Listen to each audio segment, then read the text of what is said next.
Welcome to the College Knowledge Podcast, sponsored by the College Planning Network and Paradigm Financial Group. Whether you're searching for that right fit college, applying to college, or figuring out how you're going to afford it all, you're in the right place. You'll hear from deans, admissions counselors, student athletes, and scholars from esteemed universities and colleges around the country. We'll dig deep to uncover their insight and unique experiences. So whether you're a student gearing up for college or a parent with college-bound kids, sit back, relax, and listen. Like you, we have lots of questions. Our guests have the answers, and we're excited to share them with you. Let's get started. Thank you guys for being a part of College Knowledge. Just a reminder, if you're sending your student to school, visit elitecollegiateplanning.com for free resources and to book a free consultation. Hey everybody, welcome back to College Knowledge. I'm your host, Dave Kozak, alongside my co-host, Mr. Joe Kearns. Dave, always good to see you, sir. And before I introduced our distinguished guest today, Joe. Well, Dave, did you know? Well, there was a recent article published by the University of Bridgeport News, and it had the top 5 highest paying college majors of 2024. You want me to run down the list? Yes, or you sir. just want me to point out number 1? Well, let's start. We'll start at 5. 5 is nursing. Okay. 4, finance. Okay. 3, business administration. 2, accounting. And number 1, computer science. How about it? Isn't that a segue into our guest today? Very pleased to have Dr. Lina Battestilli, professor from NC State and a professor of computer science nonetheless. So Dr. Battestilli, welcome to the show. Thank you for coming on. Thank you. Glad to be here.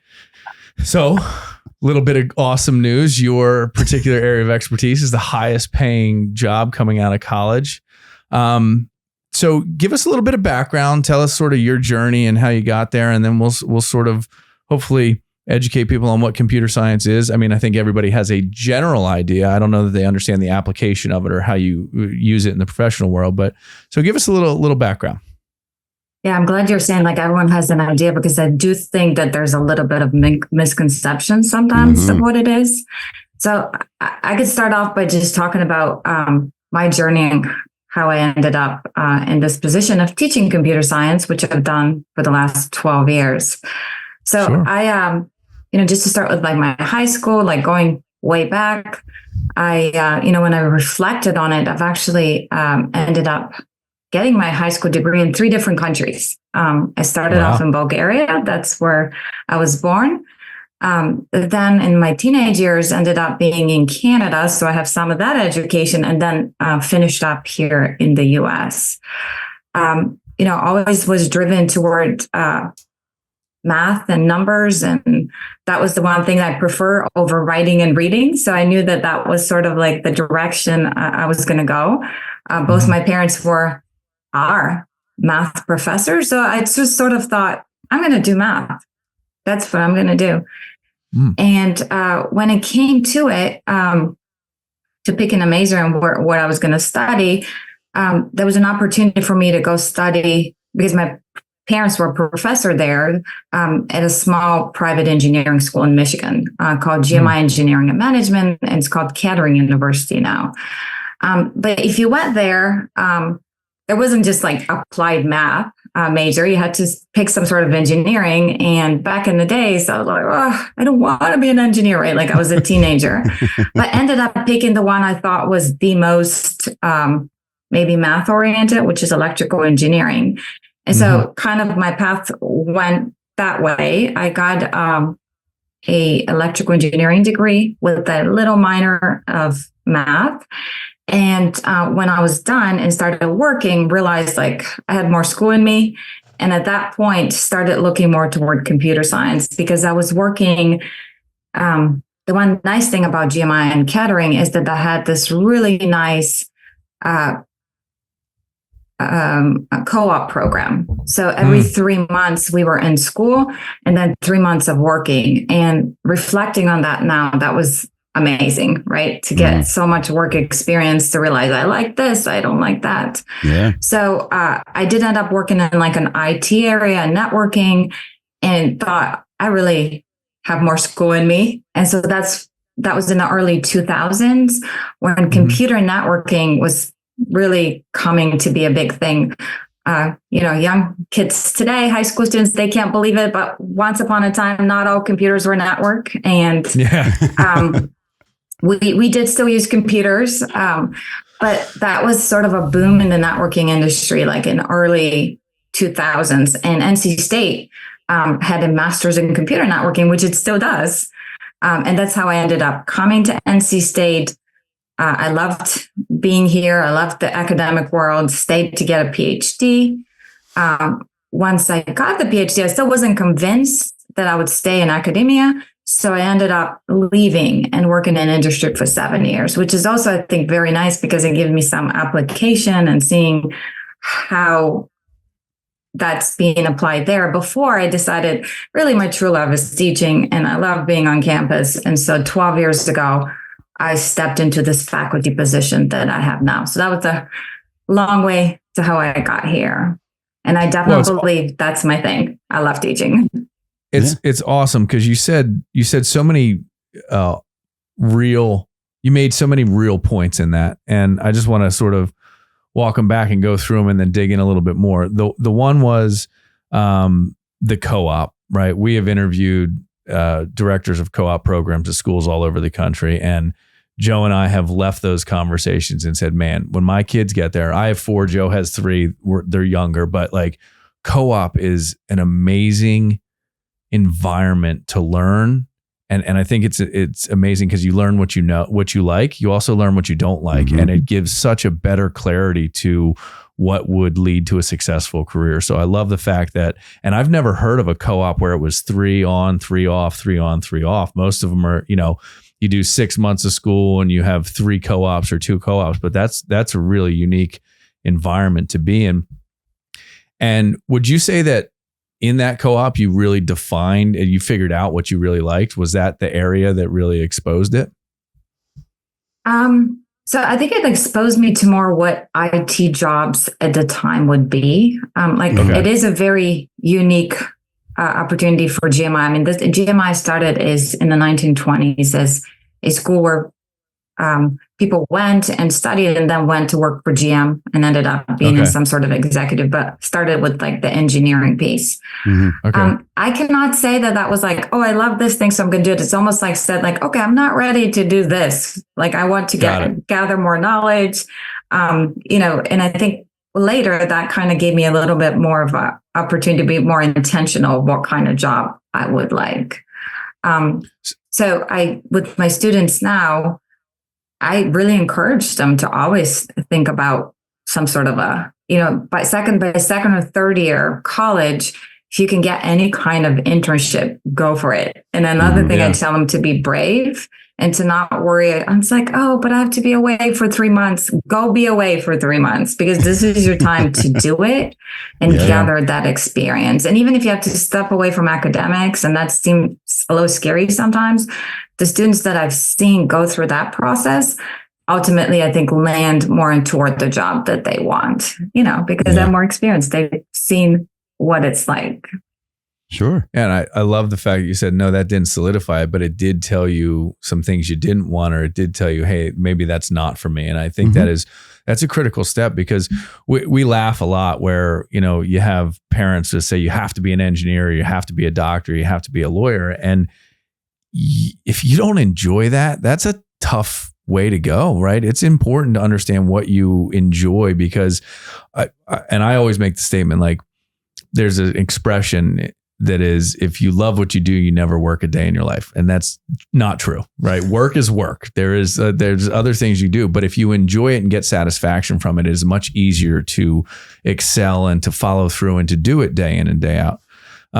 So I love that. The second piece that I think is very unique and awesome is that you bring real world work experience to the teaching and academia environment, which that to me is worth its weight in gold, because to have someone that went out and worked for the corporate America and have seen what those jobs produce, I think it brings such a real touch to the teaching that you probably provide in school.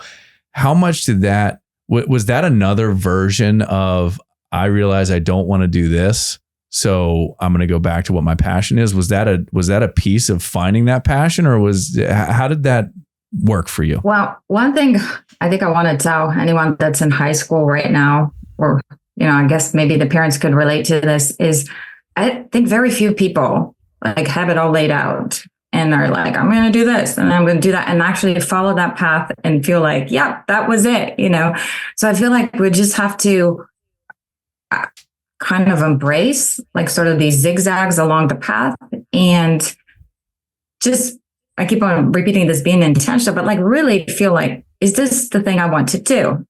And for me, there was a point where I was trying to figure out what kind of job, because there's like a research and R&D kind of jobs. Right before I came to NC State, I worked for IBM Research, which was an amazing opportunity. I saw how there no research is ever done just to be done. It's very much like tied to some sort of a product, or ultimately something that we could do with this research. So I really like that. But then I helped co-teach a class at NC State, and being around the students and academia, that just like, okay, this is want to do. So it was a little bit of shift of, also realizing kind of what I like to do and where I like to spend my time. And, we could talk more about what computer science jobs are about, but you really could apply it to variety, right? You could be down at the bits and really low level to the hardware and really just be in software, but you could really use it all the way up to very much working with people and being in more of these managing and planning kinds of things. So it's a variety of things. You got to find the one that works for you. I think an important message there is also that parents and students need to have a conversation about what a career path essentially is. I know our kids are young, but I know that I've asked my kids, my 11-year-old now, like, he assumes that I went to college for what I do today. He thought it was this path that was start and this is exactly where you went to. And as you said, there may be some people that was the path they took, but I'll say the overwhelming majority, that's not it. There are bumps in the road. There's the likes, the dislikes. There are things that you figure out later in life. Sometimes you figure them out early. But I think students and parents need to have a conversation about what their journey was like, to set expectations that you don't have to have all the answers. And I think that's extremely important, because there are some preconceived notions that students or kids just assume that that's what life is like. And just talk to your parents and find out what their story was. I never knew my parents' story until much later in life, and it just would have been a conversation. Oh, I didn't know you could change. I didn't know you could. Oh, you started as an accounting major and you got this job now in marketing. How did that happen? I had no idea. And I think that those conversations can help alleviate the fact that you don't need all those answers, especially if you're a sophomore or junior in high school. So that's a great segue into the last thing I wanted you to reflect on from your story, which was you realized there was more school in you, is how you put it, right? And I think a lot of times people are very skeptical as to whether there is more. They should do it, they shouldn't do it. Whether, like, if I get the undergrad, does that mean I have to get the grad degree? Does it mean I have to go down this pathway? And I think like the point you made, or the point that I took, was you realized that there was more school in you, but that was after going and applying some things and doing it. Was that an obvious realization to you? Is it something that you struggled with as you were graduating with your undergrad? Were you thinking about, maybe I should go get a master's? Or was it something that was, I'm going to go test my skills now, and then you realized in that, hey, I want more? How did that play out for you? So for me, I graduated, and like I said, I started working full time where I was doing my co-op, and sort of was like thinking of my progression where I was. I was seeing sort of that, and then I thought, I'm driven more to go and learn more things and maybe explore more. So it was a very decisive, it was a decision. I'm going to take the GRE. I'm just going to apply. I'm going to look. But that doesn't have to be that way. Let's say you're at NC State. And by the way, I should probably say that for computer science, an undergraduate degree in computer science is plenty enough of technical skills to have a good job and then like build on it in whatever way you want. We have very practical skills that we teach. So a lot of our graduates come out with this very solid software engineering skills where they could very quickly adapt and start contributing to a larger software projects. Very convinced in that. After 12 years teaching, I'm like, yes, our undergraduates are amazing. The master's does give you that next level, I would say, where we even have this advanced master kind of thing that is happening at NC State, where you could decide to start grabbing some graduate classes and really just add the master's as an additional year. So it's a very short, very focused. You have to kind of decide that by junior year if you want to do it. The one thing I would say for the master's versus the PhD, right? That's a huge different jump in different direction. So a master just gives you more knowledge into specific pieces of computer science, right? And I do think that it does put you in a different hiring category where you come out. There's definitely a pay bump there because the classes get harder, and you just do it. But it's like a certain number of classes. At NC State, we don't have a thesis. Well, we have some thesis masters, but it's very much a set of predefined courses. You take them and off you go. There's a lot of people that come off from NC State and are very successful in moving to, especially to the West Coast and joining some of the big tech companies there. A PhD is completely different. That's when you decide that you want to spend 5 to 7 years of your life studying a problem.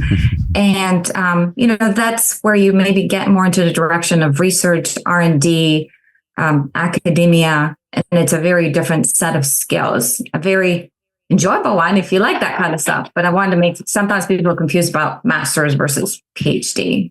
Yeah. Yeah. No, awesome. And so I appreciate that. I mean, this is great stuff. In the write-up, one of the points that was made was you have spent a lot of your time in research and innovation in teaching non-majors computer science. That to me is fascinating and necessary and awesome. Give us a little bit of what you've done and how that works and what the sort of components are for those that are thinking, hey, I want to get a business degree, but it'd be really cool to understand the computer side better. How does that work at NC State specifically? And then what's your research found there? Right. So one thing that's been going on, it's an effort. I should know exactly what year it got started, but there's this huge movement at national level at the US called CS for All. So computer science for everyone, trying to really create more programs to bring computer science to earlier in the curriculum so that students are not just, faced with it for the first time when they start college. Because for many, many reasons, programming has become one of those very critical skills that really should and are being, a lot of majors are now creating some sort of a computing class for their students, because we can't really think of many jobs where a computer is not in some way involved in the job. And so, there are some departments, like I'm in a college of engineering. So when I talk about non-majors and the teaching I've done, and I can talk about that in a minute, it's around engineering students and computing, which is different than computing and computer science students. So a computer science student will pick a different programming language and really dive into the how to write software efficiently, all of the tools that you need to actually go and test and create really well-planned and designed software.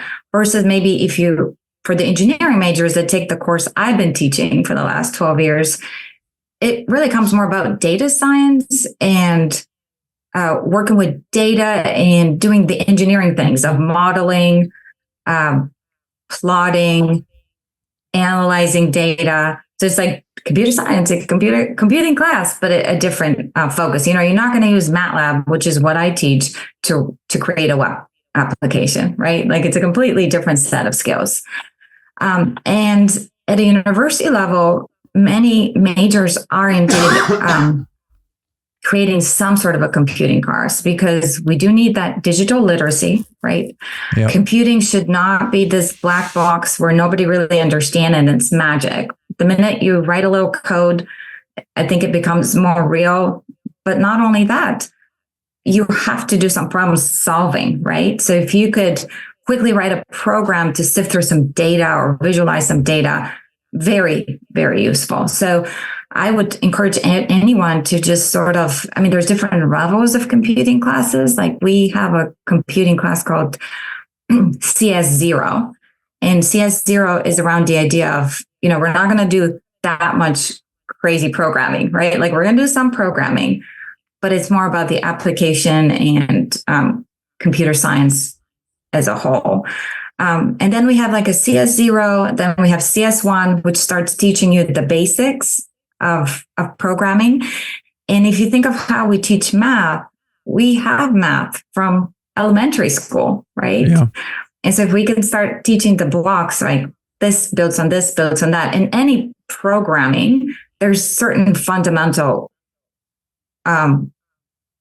blocks that repeat, right? So if you start with Java and then you move to Python, there's going to be some overlaps there. There's definitely some fundamentals that repeat. And yet these two languages are very different ones, object-oriented, one is scripting. So it's, you get better at it the more you do it.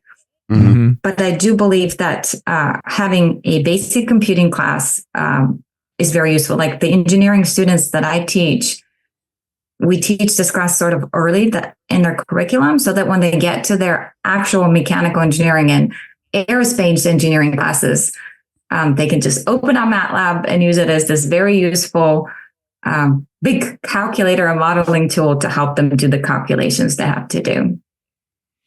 Yeah. So it's fascinating you say that, because my daughter, who's in 6th grade now, has had engineering and computers in her curriculum where they're learning simple coding and they're learning that stuff. And I go back to my Apple IIgs days at in elementary school where, it was a big deal to be able to print a banner, or like when you had the ream paper and you could make simple things. But I think, back in, and it dates us a little bit, I guess, but we were learning typing. There was no networking. There was none of the stuff. But fast forward to today, there's not a job out there that doesn't require, and maybe there is a job, but very few jobs that don't require some type of technical skill in computing, right? I mean, you even look at the HVAC company and they come on scene and they have to document, record, or send bills and all that stuff. There's all in the system. And I'll go a step further as a business owner. Like even the CRM systems, right? You can buy a customer relationship management tool, but guess what? You don't just plug it in and all of a sudden it goes. You have to learn how it speaks. You have to learn how it interacts, how to do, the if then type programming so that you're actually communicating effectively with clients. And so it's a massive piece. And I love the fact that it is sort of being broad brushed in application to other majors to say, hey, you can't come out without these skills, or at least some subset of knowledge of how it works. Mm-hmm. And, my focus has been how to make it fun and applicable, because you could take, and I've seen that happen, unfortunately, you could take a high school course on programming and maybe it was taught in a kind of dry way. And that could like have an opposite effect where you're just like, I never want to do that, right? Because it wasn't taught well, it wasn't explained well.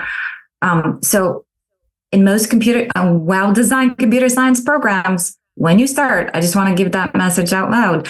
We're not going to expect you to be able to program, right? Like we start from zero. And there's a little bit of a problem early on because some people come with some experience and some don't. And so there's very bimodal in this very early intro courses. You could be sitting next to some wizard who's like, boom, boom, done. And so you start really doubting yourself and going like, well, why is it that I'm struggling so hard and this person is not? And that's when it is about like, well, how many times have you done this? Right. Like, think about like if you were playing tennis, were you amazing the first time you did it? Right. Yeah. Like, or did it take a little practice? So because there's different practice and exposure early on and interests, we see sometimes in these intro classes. And so my thing has been to trying to tell people to not self-judge and to just persevere and get through those first few. It's different, it's hard, but you're learning it, right? You're doing it. Yeah. If you didn't know, we're on Instagram, Facebook, and LinkedIn at Elite Collegiate Planning. Make sure to share and tag us. Well, that's a great point in general right now, because I think we have this idea that we should instantly be able to pick something up and do it well, right? As I watch my own children, my son, I have an electric guitar and a bass guitar, and I can't play them, but I bought them because over time I want to learn how to do it, and it's going to take time. And I understand it's a long-winded thing. And we have a piano, and he just gravitated to the piano, and I showed him a video game from, 10 years ago on the Wii, which was Guitar Hero. It still exists today. And he's getting into music as we sort of enjoy music. Right. And so he's playing guitar. He goes, Dad, I want to play the guitar. And I said, dude, there's an amplifier and a guitar. I'll show you how to plug it in and turn it on. And the first night, this was like 4 nights ago. So this is like right new. He did the piano thing and he just sits at the piano for hours. And I'm like, dude, that's awesome. I never had that. I wish I had that. He hears it. He knows it. He sits on the guitar and he thinks he's going to pick it up like it's Guitar Hero. And like it's 4 buttons up here and it's just the strum bar. And he got so frustrated the first night. I said, Gav, how many times you played the guitar in your life? Well, none. And I said, you expect to pick up an instrument with an infinite number of keys and 6 strings and be able to play something? Like, it doesn't work like that. So the following night I got on YouTube and I just looked up like easy guitar riffs to play, like, so you could hear a song. He gets up, he eats his breakfast, goes downstairs before he goes to school, and he starts thumping on the guitar just because he can actually hear it now. So I think there's this, and the bigger point there is everybody needs to calm down with thinking they can be an expert day one. Like, it just doesn't happen in nothing you do. Yeah. Go ahead. And the thing is, what are you ultimately going to college to do, right? Like in a technical degree, like computer science, surely you're going to be learning some stuff. I do want at some point to talk about how computer science is different than programming because that's a misconception. Okay, so you might forget a lot of those technical details, right? Like you dive into a course, let's say the operating system course, you're going to learn a lot of stuff, right? And maybe some of them are not going to stick forever, right? Like maybe there's nothing in there to immediately for you to be able to go and access very quickly. But you have seen it, you have heard of it, you know that that's a thing. And so really it's about you proving to your ultimate employer and career that you have the perseverance, the organization, the self-regulation to do school, right? To make it through these classes, to learn some stuff. But when you go out and you actually get a job, you're going to learn more stuff, right? You're going to have to fit what you've learned toward the domain and the application of what they're doing. So we're always learning with these technical jobs. It's never like, oh, checked off everything off the list. Now I'm done learning. So I'm just going to do stuff. No, that's not how it works. I'm part of the Senior Design Center at NC State, which is the capstone course for undergraduates. And it's got a really fascinating history. It's been around for it's been around for a long time. And now it's a core class, meaning that every student has to do it. And I joined the team. Now it's been 8 years. And that's when like my job got really interesting because every semester I work with, 7 to 10 teams who work on an interesting project for 15 weeks. And I'm just amazed how they start off with one pager of very vague requirements for some software. And they could apply what they've learned of software engineering to be able to have some sort of a working prototype app at the end that they can demo. And the variety of apps we see is amazing to me. So my point is, we're not teaching the students all the frameworks there, because we can't. Even in the last few years, I've seen the actual framework of what they have to use. It's different. Oh, it's Angular. Now it's React. Okay, well, you have the skills to go learn it. We're not going to teach you this, because computer science is not teaching you these, technologies. We're teaching you how to go out there and be a self-learner so you can figure out a new framework. They all come around all the time. So your job is to be able to go figure out how to use it. That's tremendous. I mean, that is it in a nutshell. Like, I think people come out of college thinking that like it's, I'm there, I've made it, I've done it. That's where it starts, right? You have the goal, as I've always seen it, is to come out with an ability to learn quickly and to have the persistence and the grit to stick to whatever it is you have to do. And that is what makes success. It's not I'm not going to graduate with all of the skills that somebody is willing to pay millions of dollars for. You're going to get those skills through application of the knowledge and the ability to learn that you generate in your education. So I love it. You made a comment about misconceptions. Let's hit them, because I forget exactly what it was, but it was a misconception between computer science and something. Programming. Yeah. Okay, perfect. So I just want to make sure that people understand the difference between computer science, how it's way beyond programming.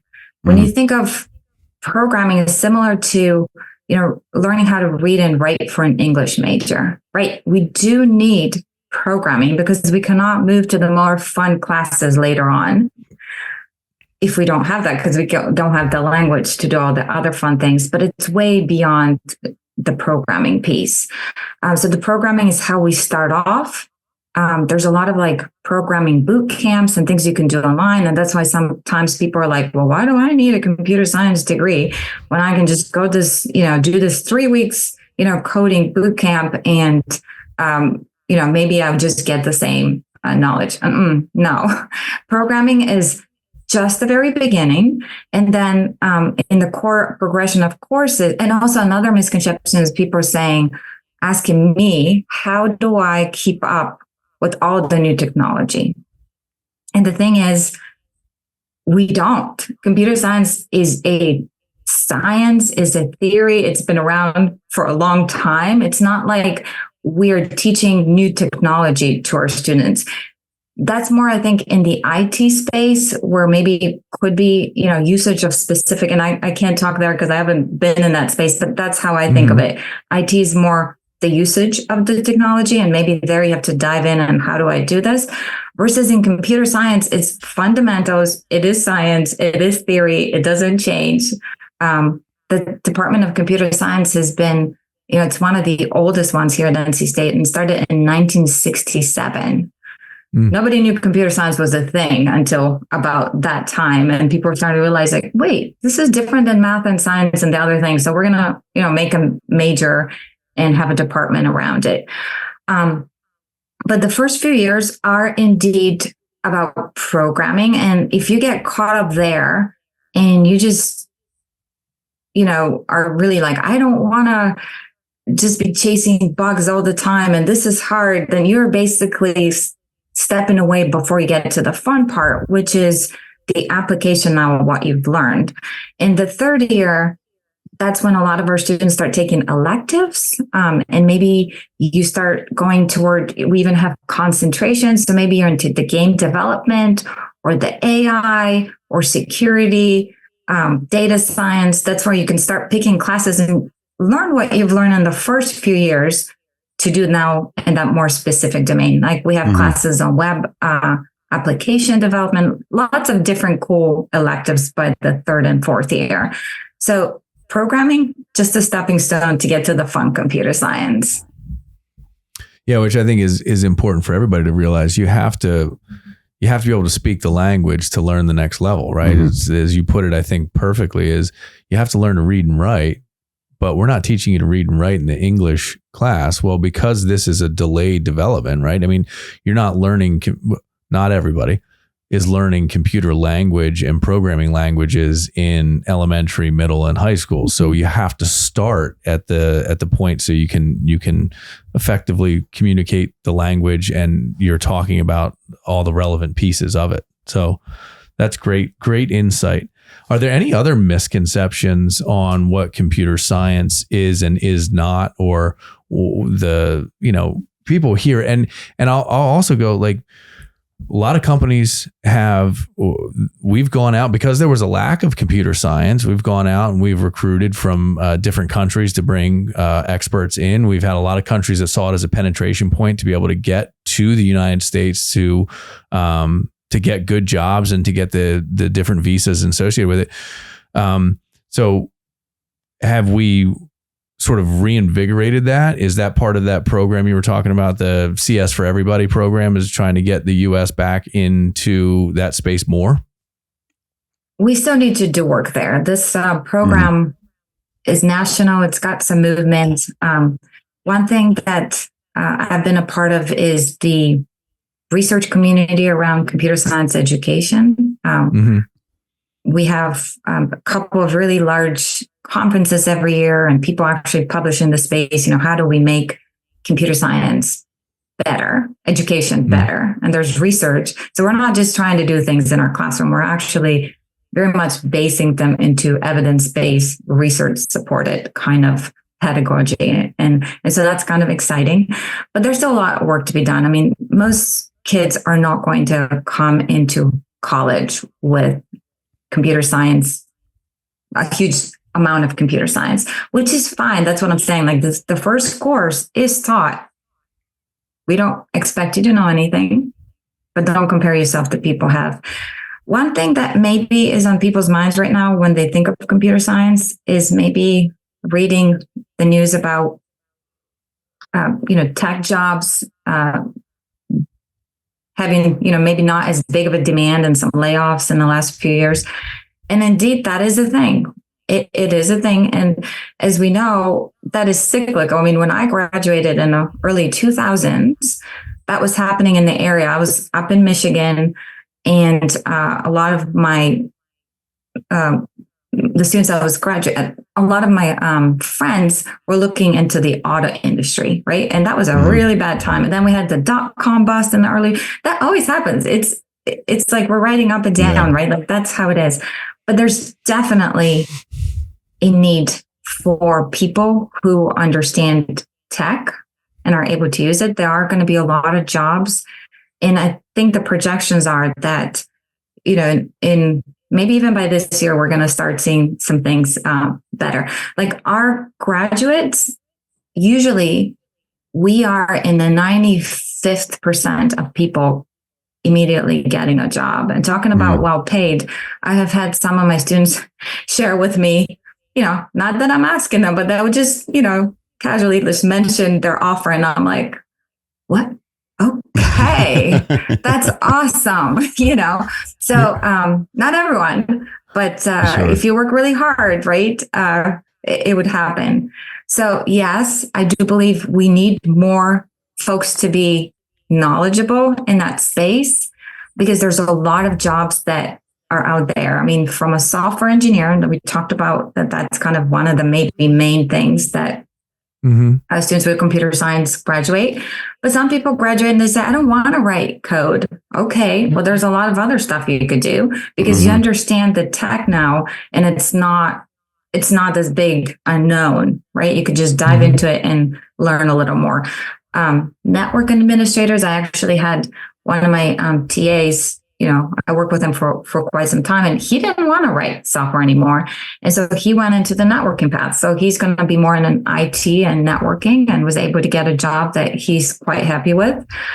We cannot also ignore the fact that, AI is going to make is not going to changes to what computer scientists and everyone really will be doing. We started with computer scientists, and the focus was on us because, programming is indeed a language. So in some ways, AI is good at doing that, like really simple early on programming things, right? The thing is, AI has been around, and simulation has been around for a while, right? Like we see it more of an adoption now. It's everywhere. But, we've had calculators and computers for a long time, and we still teach people, or students how to do math, right? Because you cannot get to the more complex problems at the top if you miss these fundamentals at the bottom. So while jobs are going to change, because we're going to depend on AI to do some of those more trivial things, right? Companies are coming and giving sometimes talks at NC State, and they're telling us about how, for example, one of the things you have to do in computer science is where you write the code and then you write code to test the code. So it's like test-driven development. And that could be done well by AI because you could, so some of this maybe more monotonous kind of jobs we can offload. But then you get to like a level of a computer architect, like someone that's really thinking a big picture and how pieces come together. AI can't do that, right? And we always are going to need humans to sit in the seat and direct which way it goes. We just have to learn. And it came so fast, right? I mean, if you listen to the news and podcasts on AI and OpenAI, like it's almost like nobody really understands exactly what's happening here. It's happening so fast.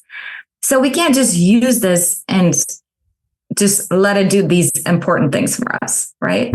Many companies have now actually not allowing their developers because they're just not sure what's happening with their data, right? Just like we had like public clouds and people ended up doing like private ones.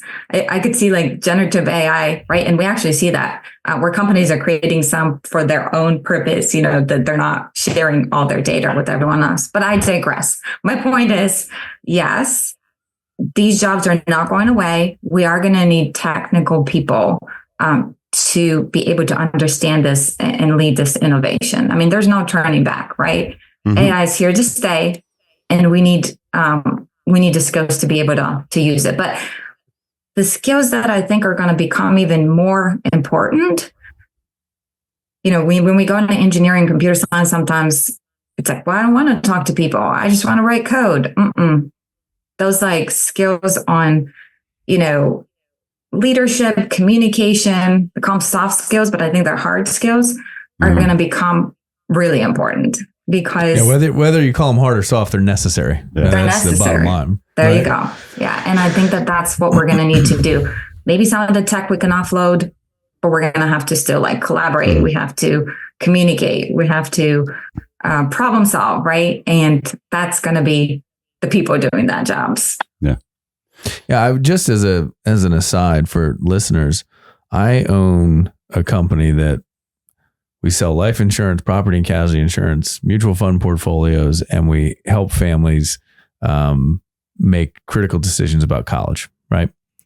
And I have 3 people that are pure technical computer people working for the company just to manage the amount of technology that we've incorporated, right? It's beyond my capability. And so, and we have 25 employees, something like that. And we have 3 of those. So a legitimate percentage of employees are specific in the computer science space. So I have, I'll say a conception that I always wanted to ask someone in the know. So I have a family member and he's older. So this is years ago. But when he was going to college, he was a computer science major. But he was also working for UPS full time, getting up at like 4 o'clock in the morning. And, you know, that's how he paid his way through college. And when he graduated, when he was looking for jobs, the language that he learned was now not what job offerings, it was the language that needed to be known. And it was almost like what he learned became obsolete. And we definitely see like how much computer technology has evolved and how quickly it has. So now he was left with the option of, do I go back to school, or I have this job that I got 4 years experience as a potential pension, and it was a very good job offer. And he opted to do that because, as he said, you put it, he didn't have any school left in him, right? He had a job offer that was ready to go. But I always, with that being something that happened to a family member of mine, and again, I don't know how much of all that is 100% accurate, right? But how much of that would be a concern for me if my child wanted to go into computer science and say, well, understand that, hey, you want to learn a foundation, but it's going to evolve. You're going to have to constantly learn. But is there any concern with what you learn a couple years after you graduate and you're out of college that what you've learned is now obsolete? Is that ever something that parents should be worried about? So, like going back to the whole, like, what is computer science versus the actual tech? We never teach, like, we do use a programming language. Like we use Java. Sure. We use some Python, which have been around for a while. These are not going anywhere. Like we teach C. Students don't like that, but that brings you really close to the hardware, and we have to for performance. So these three things are not going away, right? And they're sort of like that language that we need to be able to do the other things. However, anyone that is done with this sort of, at least I'm thinking from the NC State rigor of computer science, if you're faced with like C#, and we actually have to do that sometimes in senior design because the sponsors will come in and say, but I want a Windows application written in C#. And the students are like, oh, guess what? Not a problem. They could do it.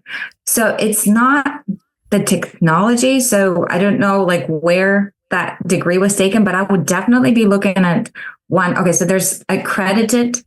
ABET is an accreditation program. And, if I were looking to get a degree, I would look at the ones maybe that are ABET accredited because it's a very rigorous process they ask us everything. Okay. And we collect learning objective courses, this and that. And there is actually a computer science curriculum that's done at a national level. And so you have to meet all kinds of learning objectives and can't just like pick some random, language. And that could be, that's not computer science. So I would not be worried about that, especially when I'm looking through the lens of what I know of computer science being at NC State.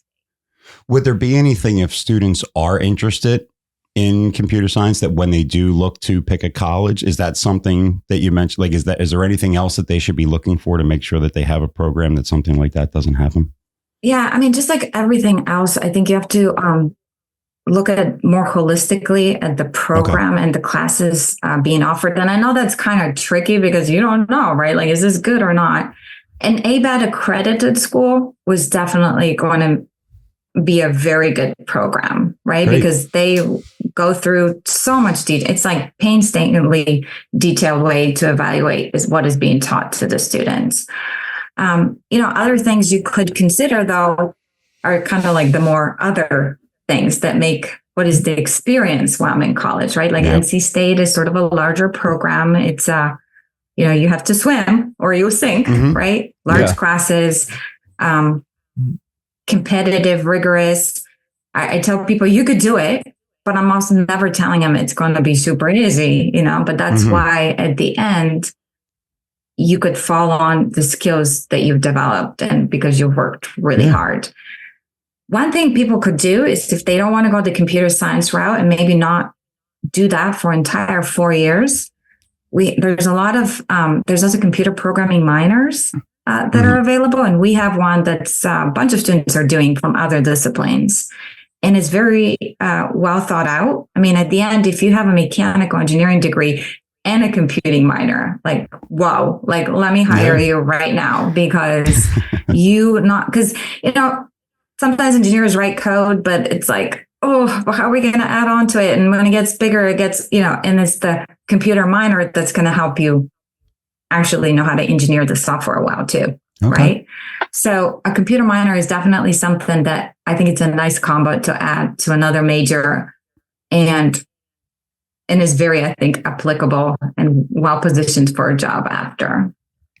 Love it. Thank you.